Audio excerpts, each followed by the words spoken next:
Budget રજૂ કરવા નાણામંત્રી કનુભાઈ દેસાઈ પહોંચ્યા વિધાનસભા। યુવાનો, મહિલાઓ અને ખેડૂતો માટે થશે મહત્વની જાહેરાતો।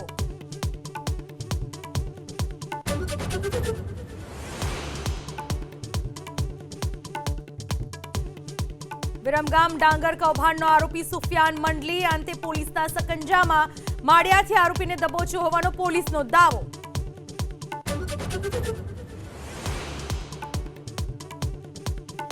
બેફામ ડમ્પરનો કહેર અમદાવાદના ઘોડાસરમાં। જાનૈયાઓના વાહનને ડમ્પરે મારી ટક્કર। ટ્રાફિક પોલીસે ડમ્પર ચાલકની કરી અટકાયત।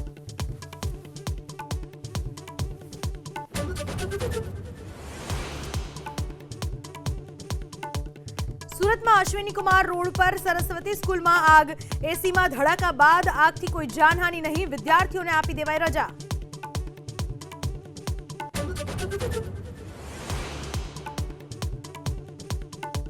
ભાવનગરની Mokhdaji circle bank of Baroda ફરી ચર્ચામાં। પાસબુક, એટીએમ સહિતના દસ્તાવેજો સળગાવાયા।